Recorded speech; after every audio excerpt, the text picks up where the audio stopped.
à tous, nous sommes ici en direct sur FR News dans votre émission de Coupe du Monde 2026, le MAG.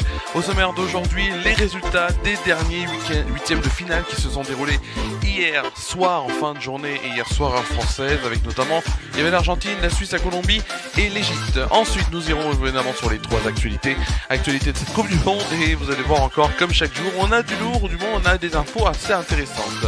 Et on terminera évidemment sur la première affiche des quarts de finale qui nous concerne, puisque ce sera l'équipe de France. On verra évidemment face à qui, à quelle heure et quand. Nous sommes en direct, il est 18h38. Alors faut tout vous dire, je n'ai pas du tout le générique dans l'oreille, j'ai que ma voix, mais ça n'est pas grave. Tout de suite, on va commencer comme chaque jour, comme chaque émission, par les résultats du moment.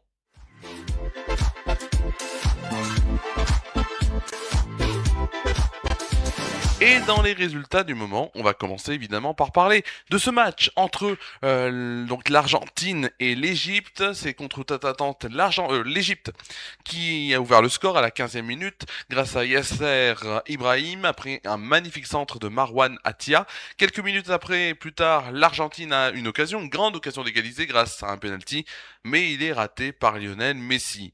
Pas d'autre but dans la première période, et après un but refusé par la VAR à l'Égypte, cette dernière à la 67e minute grâce à Mostafa Ziko, après une contre-attaque supersonique, inscrit le but du 2-0 donc pour l'Égypte. Mais alors, qu'on l'on pensait à une possible élimination de l'Argentine, celle-ci va réduire le score grâce à une tête de Cristian Romero sur un centre de Lionel Messi à la 79e, puis égalisé à la 84e minute par ce même Lionel Messi d'une très belle demi-volée.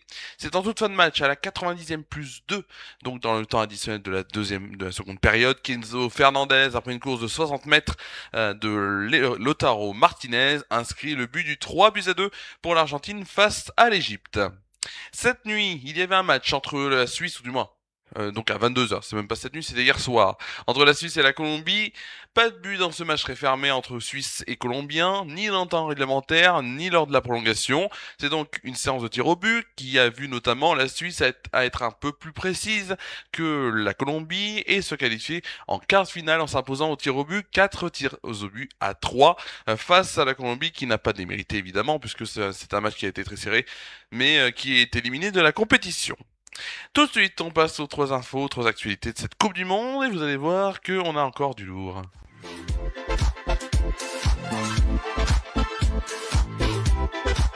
Et oui, vous allez me dire les actualités de la Coupe du Monde. On va commencer évidemment par la première et par le message d'Achraf Hakimi envers son ami, le capitaine de l'équipe de France, Kylian Mbappé, avant que les Bleus et le Maroc se retrouvent en quart de finale de la Coupe du Monde.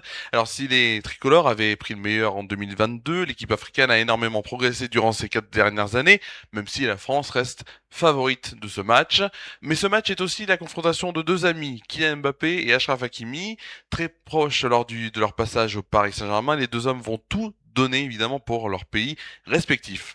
Le défenseur marocain du PSG a d'ailleurs lancé les hostilités sur le compte Instagram d'un humoriste marocain, et il a notamment dit « Ce n'est pas mon ami sur le terrain », ce qui veut dire évidemment qu'il sépare le terrain de la vie privée, ce qui montre donc son côté professionnel. On va continuer donc avec cette prochaine info, ou du moins ces prochaines infos. Pourquoi ? Puisqu'on va parler des joueurs qui, donc lors des quarts de finale, ont la menace donc de ne pas jouer une demi-finale s'il y a un carton jaune. Vous savez, en cas de carton jaune, de plusieurs cartons jaunes, on peut être suspendu pour un match. 17 joueurs donc pourraient être privés de demi-finale potentielle de Coupe du Monde. Dans le match entre la France et le Maroc, côté français, Manu Koné, Michael Olise et Bradley Barcola sont sous cette menace. Côté marocain, Achraf Hakimi, Issa Diop, Redouane Halal. On a aussi Asdin Ounahi, Bilal El Kanous qui sont donc menacés par une possible suspension en cas de nouveau carton jaune. Dans le match Espagne-Belgique, du côté espagnol, seul Ferran Torres est sous cette menace, et du côté des Belges, aucun joueur n'est sous cette menace, donc ils sont plutôt tranquilles en tout cas de ce point de vue. Pour le match Angleterre-Norvège, pour l'Angleterre, c'est Nico O'Reilly, Jude Bellingham et Declan Rice qui joueront avec cette pression, et côté Norvège, seul le jeune Antonio Nusa est menacé. Enfin, pour Argentine-Suisse, côté argentin, Gonzalo Montiel pourrait manquer la demi-finale en cas de carton jaune, et côté suisse, nous avons trois joueurs, Miro Muheim, Granit Xhaka et Denis Zakaria, donc qui sont menacés pour une possible suspension s'ils ont un carton jaune. Allez, tout de suite on va voir la dernière info et on va finir sur cette demande de la fédération égyptienne de suspendre l'arbitre qu'ils ont eu, donc l'arbitre français François Le Texier, lors de ce match entre l'Argentine et l'Égypte.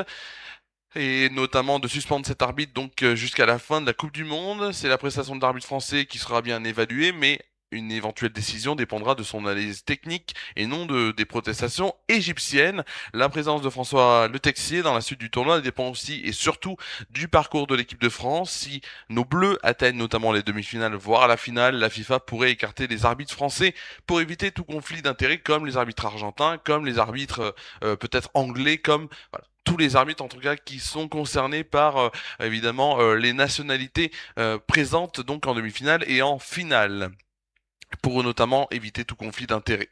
Si évidemment il est considéré, François Le Texier, par la FIFA et l'UEFA comme l'un des meilleurs arbitres au monde, il a notamment arbitré la dernière finale de l'Euro en 2024 et a été lauréat du titre de meilleur arbitre mondial en 2024. Alors, François Le Texier conserve donc une solide réputation au niveau international, donc notre arbitre français qui évolue évidemment en Ligue 1 pendant tout le reste de l'année et aussi évidemment lors des Coupes d'Europe, donc en Europa League, en Ligue des Champions, évidemment. On va tout de suite passer à la dernière rubrique de cette émission, c'est les matchs à venir. Les matchs à venir, il y en a un, ce sera demain, on va voir évidemment qui contre qui et à quelle heure.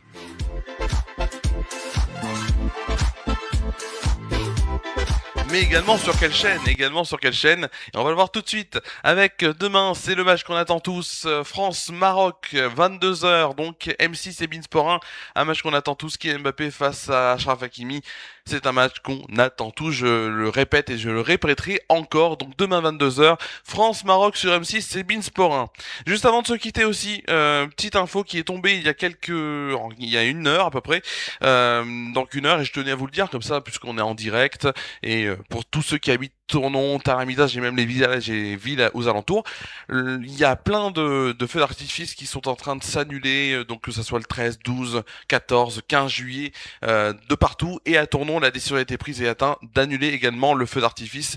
Donc il n'y aura pas de feu d'artifice, il n'y aura pas plus de cérémonie, où il y avait notamment il y a les pompiers, la police, mais surtout les pompiers. Il n'y aura pas de cérémonie donc et de revue des troupes, puisque pour cause de canicule et notamment avec des chaleurs incroyables qu'on est encore en train de vivre, et donc aussi donc le feu d'artifice notamment c'est pour des raisons de sécurité qu'il n'y aura pas lieu, donc c'est évidemment officiel, ça aura été communiqué sur le site, du moins sur le Facebook de la ville de Tournon-sur-Rhône, de Tain-Hermitage. Il n'y aura pas de feu d'artifice cette année du 14 juillet, c'est bien évidemment, on est bien tous déçus, mais c'est normal, du point de vue de la situation et notamment avec les feux qu'il y a notamment à Die, aussi vers Charmes, sur Rhône, il y a deux feux, hein, pas loin d'ici, et voilà, pas loin, bon, à certains endroits évidemment, mais pour notamment que les pompiers soient là, il faut notamment un camion de pompiers, ce n'est pas possible, donc il n'y aura pas de feu d'artifice du 14 juillet à Tournon-sur-Rhône et à Tain-Hermitage. L'information est tombée il y a une heure maintenant.